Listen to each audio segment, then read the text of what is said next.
Hello everyone, my name is Prachi. Welcome to selection mate. I hope आप सब बहुत अच्छे होंगे और बहुत अच्छी आपकी चल रही होगी एग्ज़ाम की तैयारी।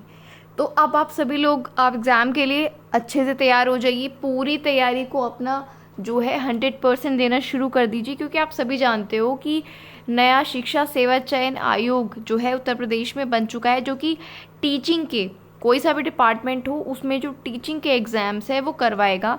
तो उम्मीद यही की जा रही है कि सबसे पहले जो कि आपका टीजीटी पीजीटी का एग्ज़ाम है, जिसका फॉर्म 2022 में फिल हो चुका था, उसकी एग्ज़ाम डेट जारी की जाएगी। अब क्योंकि लगभग 1 साल होने को है, तो अब आप ये मत सोचिएगा जब वो एग्ज़ाम डेट जारी करेंगे आपको बहुत ज़्यादा समय देंगे, क्योंकि समय आपको ऑलरेडी बहुत मिल चुका है। ठीक है, तो अब उनके ऊपर ये नहीं आएगा कि आपने हमें टाइम नहीं दिया, वो गलती आपकी है अगर आप तैयारी नहीं कर पाते हो। तो मैं आपको बता रही हूँ, बहुत समय से ये बातें मैं अपनी सेशन में आपको बताती आ रही हूँ कि चाहे पीआरटी वाले हों, टीजीटी वाले हों, बस सब लोग अपनी तैयारी रखिए। तैयारी रखना ही सबसे ज़्यादा इम्पॉर्टेंट है इस समय, क्योंकि काफ़ी वैकेंसीज़ अलग अलग स्टेट में आपको देखने को मिल रही हैं। तो उसको ध्यान में रखते हुए अब आप अपनी तैयारी अच्छे से करिए। अब बात कर लेते हैं आज के सेशन की। 2019 का जो प्रैक्टिस सेट है वो हमने कम्प्लीटली डिस्कस कर लिया है। उसकी जो प्लेलिस्ट है, मैराथन क्लास की प्लेलिस्ट पड़ी है, प्लेलिस्ट के सेक्शन में, वो आप देख सकते हो। अब हम 2015 का यूपी टीजीटी मैथ्स का पेपर डिस्कस कर रहे हैं। तो अब ये इसकी जो क्लास नंबर है वो 7 है, यानी कि इससे पहले 6 क्लासेस हो चुकी हैं। अब ये सेशन हर उस एग्ज़ाम के लिए इम्पॉर्टेंट है जहाँ पर टीजीटी पीजीटी में मैथ्स आपका मेन सब्जेक्ट है, वो चाहे DSSS भी हो, EMRS का एग्ज़ाम हो, LT ग्रेड का हो या यूपी का हो। तो इतनी बात आप समझते हैं, इतने मैच्योर आप हैं, तो उसको ध्यान में रखते हुए आप ये सेशन फॉलो कर सकते हैं। तो चलिए अब शुरू करते हैं आज का वीडियो। सब्सक्राइब चैनल को नहीं किया है तो करके ज़रूर जाना, बेल आइकन को प्रेस कर लेना, जिससे कोई भी वीडियो आए तो आपको डायरेक्टली नोटिफिकेशन मिल जाए। मेरी कोशिश यही है कि प्रीवियस ईयर जितने क्वेश्चंस हैं पेपर से पहले आपको वो ज़्यादा से ज़्यादा करवाए जाएं। ठीक है, अगर आप लोग बोलोगे, वीडियोस को आप देखोगे, आप सच में सीरियस हो और क्वेश्चंस आप करते हो वीडियो देखकर, तो मैं कोशिश करूँगी कि मैं जो सेशन की लेंथ है उसको भी थोड़ा बढ़ाऊँ, ज़्यादा क्वेश्चंस हम प्रैक्टिस करें। लेकिन अगर आप लोग ऐसा बोलोगे कमेंट बॉक्स में तभी ऐसा पॉसिबल होगा, बिकॉज ज़्यादा लोग वीडियो देखते नहीं हैं। ठीक है, उसको जो वीडियो डाली जाती है उसे बहुत कम लोग देखते हैं, इसलिए सेशन को बढ़ाना जो है वो ठीक नहीं है। अगर ज़्यादा लोग देखें और डिमांड करें तो हम ज़रूर चैनल की जो यहाँ पर जो क्लास की लेंथ है उसको बढ़ा देंगे। ठीक है, तो चलो अब बात कर लेते हैं क्वेश्चन आंसर की। आपके सामने एक क्वेश्चन है और आपको इसको सिंप्लीफाई करना है। ठीक, 1/3 minus √8 minus 1/√- √7 plus 1/√7 minus √6 minus 1/65। यहाँ पर आप एक थोड़ा सा पैटर्न क्या देख रहे होंगे, क्या फॉलो कर रहे होंगे। 3 8 है, यहाँ पर 8 7 है, यहाँ पर 7 6 है, यहाँ पर 6 5 है। ठीक है, और यहाँ पर 5 2 है। अब बेसिकली आप एक चीज़ अगर यहाँ पर नोटिस करो तो आप क्या देख पाओगे, 8 और 7 का डिफरेंस 1 होता है, 7 और 6 का 1 होता है, 6 और 5 का 1 होता है ना, क्योंकि यहाँ पर दोनों का रूट है। अब यहाँ पर 1 1 का रूट है, जब 5 का स्क्वायर करोगे तो 5 और 2 का करोगे तो 4, यहाँ पर भी डिफरेंस बनाएगा। यहाँ पर 3 का करोगे तो 9, 8 का √8 का करोगे तो 8, तो यहाँ पर भी डिफरेंस बनाएगा। तो फटाफट से ऐसे क्वेश्चन में आपको क्या करना होता है, जहाँ नीचे रूट होता है आपको उसका करना होता है रेशनलाइजेशन, यानी कि परिमेयकरण। परिमेयकरण में क्या होता है, जो नंबर नीचे होता है ना, बस उसका बीच वाला जो साइन है वो चेंज करके ऊपर नीचे उससे मल्टीप्लाई कर देते हैं, कुछ इस तरह से।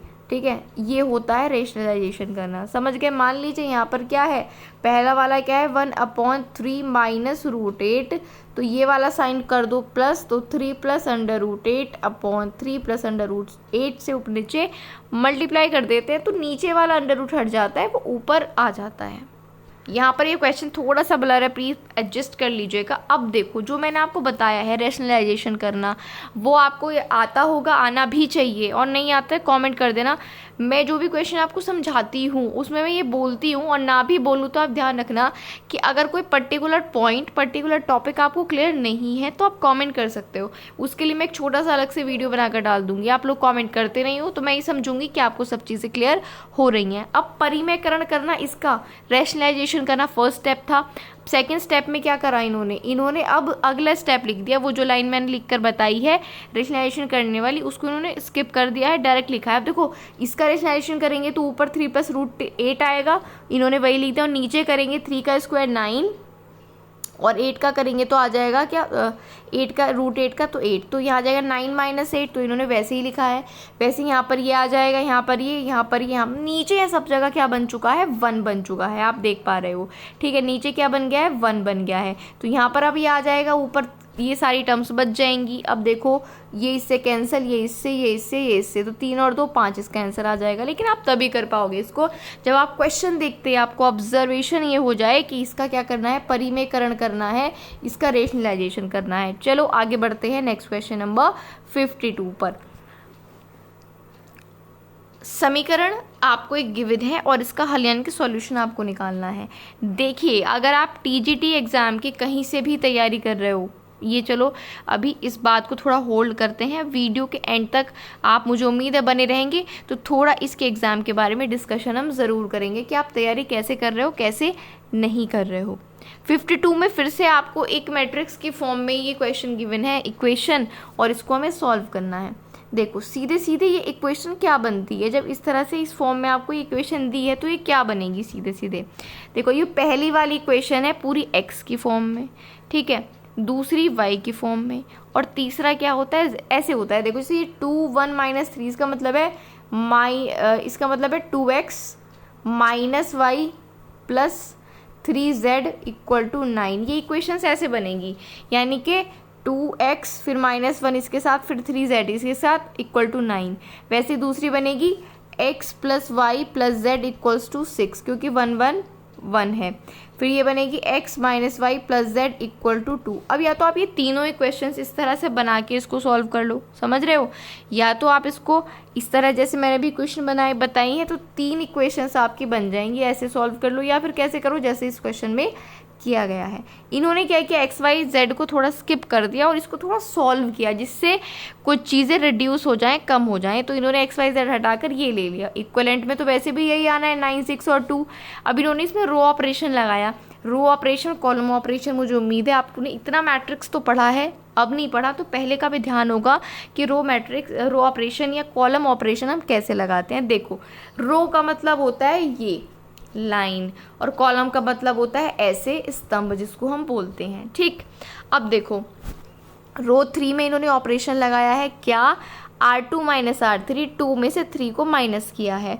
अब देखो कैसे किया है, रो 3 में ऑपरेशन का मतलब है रो 3 में ही चेंज होगा।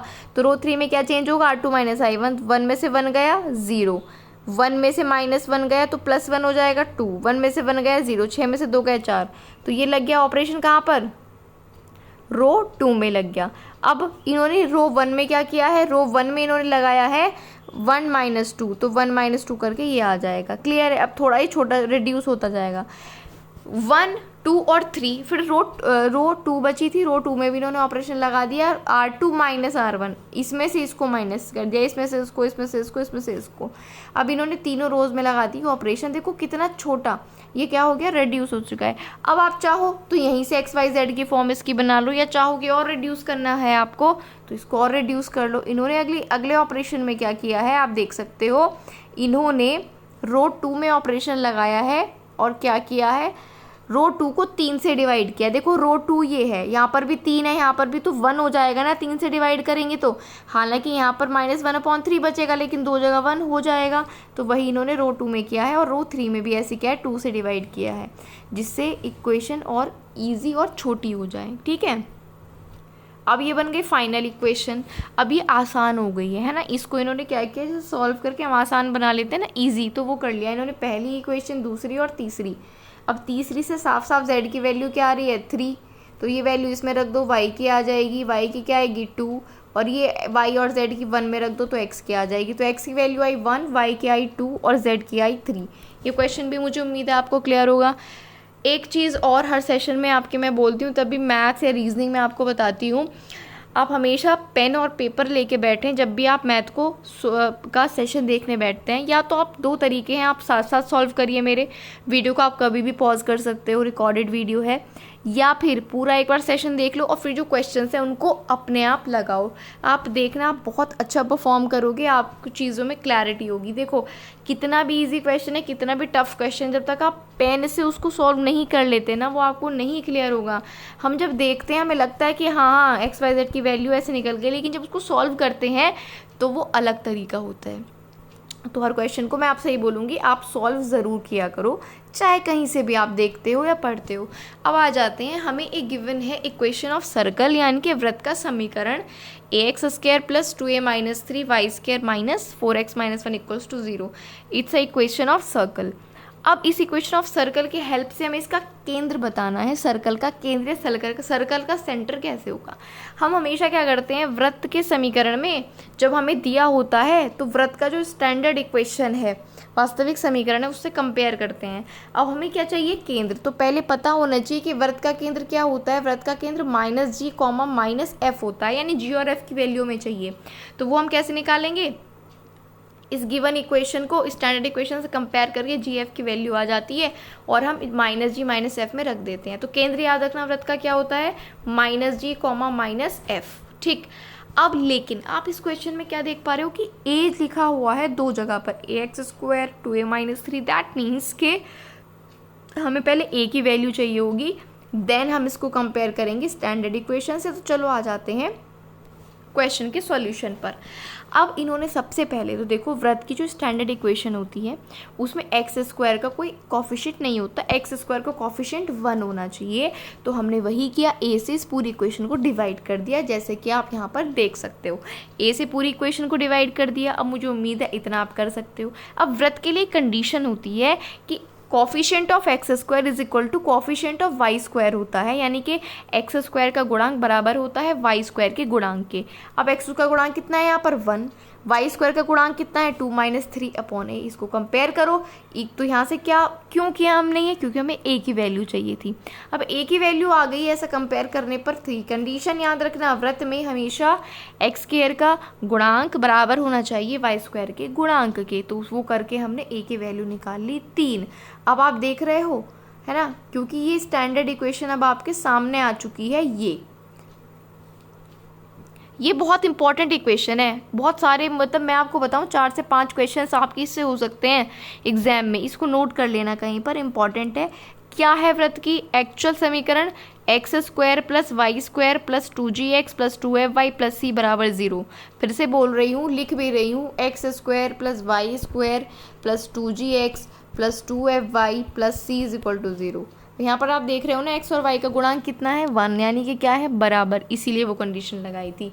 अब कंपेयर करेंगे उस इक्वेशन से, उसमें a की वैल्यू हमने रख दी थी, उसके बाद कंपेयर करेंगे। तो यहाँ पर 2g है और वहाँ पर g का कॉफिशिएंट क्या है -4/a। ठीक, और तो g की वैल्यू यहाँ से करके क्या आ जाएगी -2/a आ जाएगी, और f की वैल्यू क्या आ जाएगी 0। तो f तो 0 ही रहेगा, a की वैल्यू क्या है 3 है। तो यहाँ पर हमने क्या किया, a के प्लेस पे क्या रख दिया 3। तो वृत्त का केंद्र -g और -f आपके पास क्या आ गया 2/3, 0। क्लियर है इक्वेशन। तो वृत्त का स्टैंडर्ड समीकरण ये लिख लेना, याद कर लेना।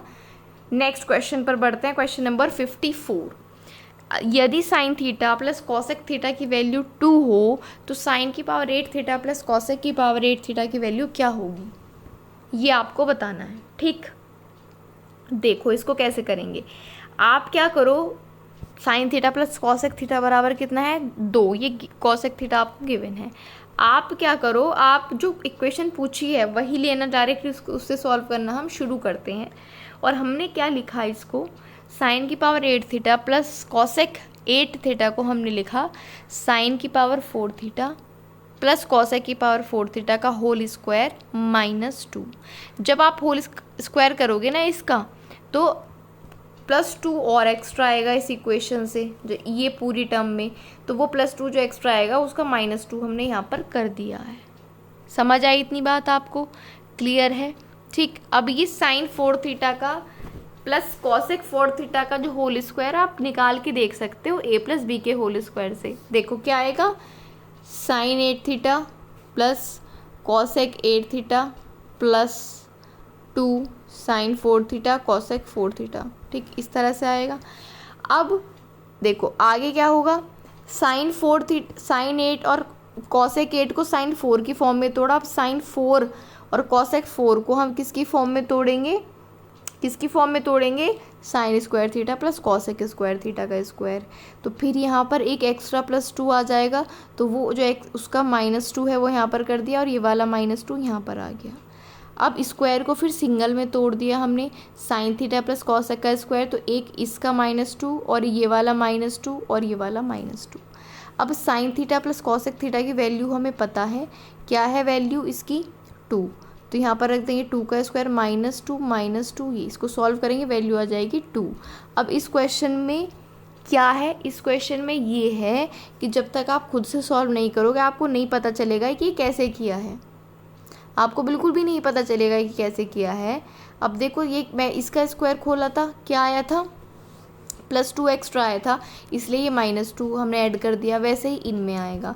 क्लियर है, मुझे उम्मीद है आपको ये क्वेश्चन भी क्लियर होगा। बढ़ते हैं नेक्स्ट क्वेश्चन पर। अब कर लेते हैं एक क्वेश्चन कंपाउंड इंटरेस्ट और सिंपल इंटरेस्ट के ऊपर, ठीक, इससे भी आपके एग्जाम में क्वेश्चन आता है।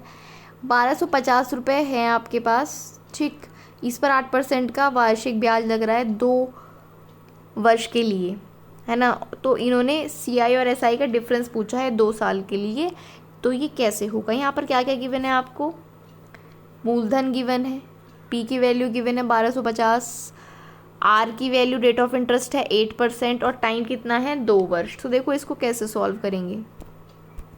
अब देखिए चक्रवृद्धि ब्याज में क्या होता है, ब्याज पर ब्याज लगता है। साधारण ब्याज तो साधारण होता है, जो पहले साल फिर दूसरे साल भी सेम वही लगेगा, तीसरे साल भी। लेकिन एक बात आपको यहाँ पर नोट कर लेनी है कि पहले साल के लिए, फर्स्ट ईयर के लिए CI और SI सेम होता है। अब भाई पहले साल का ब्याज अगर 5% है या 8% है तो वो तो CI के लिए भी इतना है और SI के लिए भी इतना ही है। तो इन्होंने क्या किया, इन्होंने पहले सिंपल इंटरेस्ट निकाल लिया पहले साल का, P की वैल्यू 1200। PR सिंपल इंटरेस्ट का फॉर्मूला आपको पता है, PRT/100। P होता है मूलधन प्रिंसिपल, R होता है रेट ऑफ इंटरेस्ट दर, T होता है टाइम। तो PRT/100 से इन्होंने पहले साल का ब्याज निकाल लिया 200 रुपये। अब दूसरे साल का ब्याज निकालेंगे, लेकिन दूसरे का किस फॉर्मूले से निकालेंगे, चक्रवृद्धि ब्याज की। इसका मैं आपको एक सीधा सा फॉर्मूला भी बताऊंगी। 2 वर्ष के अंतर का अगर आपसे CI SI का 2 वर्ष के अंतर का पूछे तो डायरेक्ट फार्मूला है उसके लिए, वो आप लगा देना, वही ज़्यादा बेटर है। इसको भी फिर भी समझ लो, डायरेक्ट फार्मूला पर है। तो पहले साल का आपने ब्याज SI से निकाल लिया, SI CI से सेम ही आएगा 200 रुपये। अब निकालेंगे दूसरे साल का ब्याज चक्रवृद्धि ब्याज के फॉर्मूले से। चक्रवृद्धि ब्याज का फॉर्मूला क्या होता है, P1 + R/100 -1, ये होता है चक्रवृद्धि ब्याज का फॉर्मूला। पता है ना आपको क्या होता है, देखो P1 + R/100 -1, ये होता है। ये इन्होंने लगाया, P की वैल्यू 1250, R के 8/100, टाइम कितना है 2 साल का और -1। इसको जब सॉल्व किया आ गई 208। तो दूसरे साल का ब्याज 208 है, पहले साल का ब्याज कितना था 200। तो ब्याज में कितना अंतर आया है आप देख सकते हो, 8 रुपये का। तो पहले साल का भी निकाल लिया, दूसरे का भी निकाल लिया। अंतर ही तो पूछा था 2 साल का अंतर क्या होगा SI और CI में। तो पहले साल का तो SI हमने निकाला क्योंकि साधारण ब्याज और चक्रवृद्धि ब्याज में अंतर पूछा है। तो पहले का साधारण ब्याज के फॉर्मूले से और दूसरे का चक्रवृद्धि ब्याज के फॉर्मूले से उनका अंतर हमने निकाल दिया। अब बात ये आती है कि सीधा और क्या फॉर्मूला है। तो देखो अगर CI और SI का 2 साल का डिफरेंस का फॉर्मूला आपसे पूछे तो डायरेक्टली आप लगा दोगे P × R/100 का स्क्वायर, डायरेक्ट फॉर्मूला है। अब यहाँ पर क्या रखना है, प्रिंसिपल और यहाँ पर रेट ऑफ इंटरेस्ट, क्योंकि 2 साल का है तो यहाँ पर 2 आएगा ना, ठीक है। CI SI के 2 साल का डिफरेंस का फॉर्मूला है P × R/100 का स्क्वायर। अभी यही फॉर्मूला अगर डिफरेंस का 3 साल के लिए हो तो क्या होगा, P1 + R/100 का स्क्वायर × 300 + R/100। इसको कहीं पर नोट कर लेना आप, ठीक है। मैं पेन थोड़ा चेंज कर लेती हूँ यहाँ पर, अब देख लेना, इसको नोट कर लो। 2 साल के डिफरेंस का फॉर्मूला CI SI का क्या है, P 1 प्लस आर अपॉन 100 का स्क्वायर, डायरेक्ट फॉर्मूला लगा देना। और 3 साल का डिफरेंस अगर CISI में हो तो क्या फॉर्मूला है, P into 1 plus R upon 100 का square into 300 plus R upon 100। Note कर लो इसको या स्क्रीनशॉट ले लो, ठीक है। ये फॉर्मूला याद रखना, और जो क्वेश्चन जिस तरह से हमने किया है उस तरह से करने की ज़रूरत नहीं है, ये फॉर्मूला आप डायरेक्टली अप्लाई कर सकते हो, ठीक है। चलो बढ़ते हैं नेक्स्ट क्वेश्चन पर। 56 क्वेश्चन नंबर है। आपके पास एक कर्व दी हुई है y बराबर एक्स स्क्वायर और y बराबर 4, उससे घिरे क्षेत्र का क्षेत्रफल आपको निकालना है। इस तरह के क्वेश्चन में आपको करना होता है इंटीग्रेशन, लेकिन उससे पहले निकालनी होती है लिमिट, ठीक है। इस तरह के फॉर्मूले में आपको इंटीग्रेशन करना होता है, लेकिन इंटीग्रेशन करने से पहले लिमिट निकालनी होती है। इंटीग्रेशन कैसे करना होता है, इंटीग्रेशन करना होता है आपको y की फॉर्म में dy में, ठीक है। तो जब आप इंटीग्रेशन करते हो तो y की जो लिमिट होगी वो रखनी होगी, और जैसे ये y की वैल्यू 4 है और ये है, तो जो सेकंड वाली वैल्यू है ये माइनस फर्स्ट वाली y की वैल्यू की जाती है और उसका डिवाइड किया जाता है, यानी कि इंटीग्रेशन। अभी आगे कैसे करेंगे समझ आ जाएगा। अब आपके सामने आ चुका है क्वेश्चन। यहाँ आपको दो कर्व दी हुई है, एक तो y बराबर एक्स स्क्वायर और एक y बराबर 4। अब y तो हर हालत में 4 ही रहना है। यहाँ से आपको दो वैल्यू मिलेंगी। कैसे दो वैल्यू मिलेंगी, क्योंकि x का स्क्वायर है तो x की मिलेंगी दो वैल्यूज़, और y तो 4 है तो 4 ही रहेगा। अब जब आप देखो y की जगह पर यहाँ पर क्या रखते हो 4, तो y बराबर 4 का स्क्वायर, ठीक, y बराबर 4 का स्क्वायर, क्योंकि x का स्क्वायर तो यहाँ पर आपका क्या आ जाएगा, सॉरी देखो ऐसे करोगे आप, y की वैल्यू तो 4 है, x स्क्वायर लिखो बराबर किसके है, y के, एक्स स्क्वायर बराबर y के है, y की वैल्यू क्या है 4, तो x की वैल्यू आएगी +2 और -2। क्लियर हो गई। जब आपने यहाँ पर y की वैल्यू पुट कर दी तो x की दो वैल्यू आई +2 और -2, तो एक बार -2,4 हो जाएगा, एक बार 2,4, क्योंकि y की तो एक ही वैल्यू है, ठीक। अब क्या इंटीग्रेशन का फॉर्मूला है, यहाँ पे जो क्षेत्रफल निकालते हैं क्या फॉर्मूला होता है, -2 से 2 और 4 से 4 dx। पहले dx की x वाली लिमिट लिख ली, x की लिमिट क्या है -2 से 2 और y की लिमिट क्या है 4 to 4, ये लिख लिया। अब मैंने आपको बताया कि जो सेकंड वाला आपको है y, उसमें से फर्स्ट वाला y माइनस कर देते हो आप, यानी कि 4 - x स्क्वायर करके उसका आप क्या कर दोगे, x के रिस्पेक्ट में इंटीग्रेशन कर दोगे। अब लिमिट क्या रखेंगे उसको हम थोड़ा यहाँ डायग्राम से समझ लेते हैं। देखो ये हमने ड्रॉ कर लिया एक कर्व, यहाँ पर क्या क्या पॉइंट्स हमारे पास हैं, -2,4 यहाँ पर हमने ले लिया, इस पॉइंट पे -2,4 और ये एक पॉइंट है 2,4, और यहाँ पर क्या होगा, y तो यहाँ पर 4 ही होगा, लेकिन x क्या है यहाँ पर 0 है, तो ये पॉइंट आ गए। तो लिमिट आप यहाँ से क्या देख पा रहे हो, इतने क्षेत्रफल का है ना, जो इन दोनों में कॉमन पार्ट है वो ये होगा, इन दोनों में कॉमन पार्ट क्या होगा, ये क्यों हमने ऐसे ही किया है, ठीक है। देखो ये x एक्सिस है, ये y एक्सिस होता है, और ये y बराबर एक्स स्क्वायर हमें गिवन है ना, उसका कर्व हमने बनाया है। तो इन दोनों में जो कॉमन पार्ट आ रहा है वो ये, इसका क्षेत्रफल हमें निकालना है। तो यहाँ पर लिमिट क्या है, -2 से 2 लिमिट है, ठीक। अब यहाँ पर लिमिट है हमारी -2 से 2, हमने वही लिख लिया है, और 4 - y, यानी कि देखो y की ही वैल्यू रखी जाती है, y की वैल्यू रखी जाती है, तो पहले y की, दूसरे y की वैल्यू 4 है, पहले की है y और माइनस करके रखी जाती है, तो 4 माइनस पहले वाली की है एक्स स्क्वायर, तो 4 - x स्क्वायर। अब जब -a to a लिमिट होती है, -a to a लिमिट होती है, तो उसको डबल करके 0 to a हम कर सकते हैं, इंटीग्रेशन का रूल है। तो वैसे ही इन्होंने यहाँ पर किया, 2 कॉमन लेके -2 से 2 को 0 से 2 कर लिया और dx। अब इसमें कुछ भी नहीं है, बहुत सिंपल इंटीग्रेशन है। देखो यहाँ पर हमने क्या किया, 4 का इंटीग्रेशन करेंगे, यहाँ पर खाली dx था तो 1 था, 1 का इंटीग्रेशन होता है x, तो 4 के साथ आ गया x। फिर किसका इंटीग्रेशन करना था हमें, एक्स स्क्वायर का, दूसरा तो एक्स स्क्वायर का था, एक्स स्क्वायर का इंटीग्रेशन होता है x³ 3। इंटीग्रेशन सिंपल तो आपको आप पता ही होगा, तो बस इंटीग्रेशन कर दिया और फिर लिमिट रखनी होती है, 0 से 2 रख दी। अब लिमिट कैसे रखते हैं, पहले इस पूरी टर्म में आप 2 रखो x की जगह, तो 4 × 2 - 2^³ 3, तो पूरे में क्या रख दिया, पहले 2 माइनस, अब x की जगह पूरे में 0 रखो तो 0 हो जाएगा। लिमिट हमेशा रखते हैं higher limit minus lower limit, ठीक, तो पहले इस इक्वेशन में हाई लिमिट 2 रख दी x की जगह, माइनस फिर x की जगह रख दी लोअर लिमिट 0। सॉल्व करेंगे वैल्यू आ जाएगी 32/3, तो ये एरिया होगा। एरिया से 2 से 3 सवाल आपको देखने को मिल सकते हैं, 2 तो मिलेंगे ही मिलेंगे। ठीक है, क्या करना होता है, x और y में आपको इक्वेशंस दी होती हैं, उनको सॉल्व करके आपने x और y की वैल्यूज़ निकालनी होती है, एक आ रही हो या 2, ठीक, जैसे भी आ रही होती है। तो मान लीजिए आपके पास 2 वैल्यूज़ आ गई हैं ना, तो एक हो जाएगी यहाँ से ये पहली वाली x की लिमिट और दूसरी हो जाएगी y की लिमिट। फिर हम क्या करते हैं बाय किसके, क्योंकि हमें dx के रिस्पेक्ट, देखो एक तो तरीका है कि आप ड्रॉ करके जो भी आपको कर्व दी हुई है लिमिट निकाल सकते हो। दूसरा तरीका क्या है, क्योंकि आपको x के रिस्पेक्ट में लिमिट रखनी है, आपको x की, क्योंकि dx करना है ना आपको इंटीग्रेशन में, तो x की लिमिट यहाँ पे रखना, किसकी रखना, x की लिमिट, और y2 - y1 dx, ये बेसिक तरीका है जो आपको याद रखना है। यहाँ पर x की लिमिट रख देना x1 to x2, और यहाँ पर y2 - y1 की जो वैल्यू होगी और dx, ये आपको करना होता है। मुझे उम्मीद है आपको ये चीज़ अब क्लियर हो गई होगी। तो फिर आज की वीडियो में इतने क्वेश्चंस रखते हैं। उम्मीद है आपको क्वेश्चंस और सेशंस अच्छे लगे हैं। खुद से प्रैक्टिस आप ज़रूर कर लीजिएगा, यही मेरी आपसे बार बार रिक्वेस्ट है।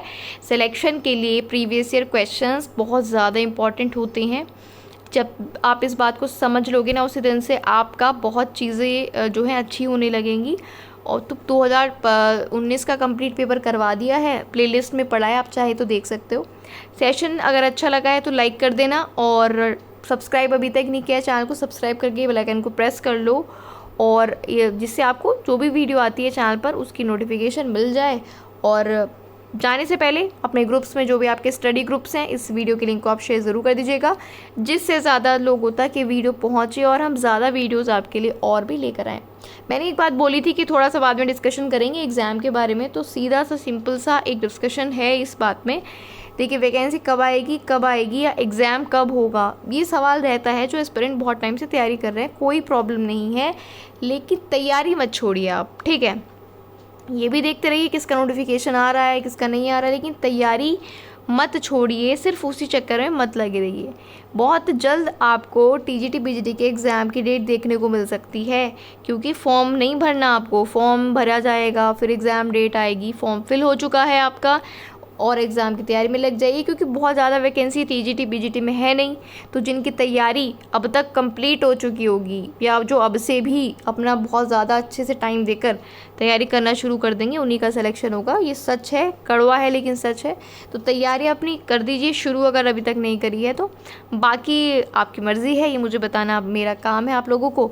तब तक के लिए अब आप पढ़ते रहिए, जल्दी ही नेक्स्ट वीडियो में मिलेंगे। Thank you.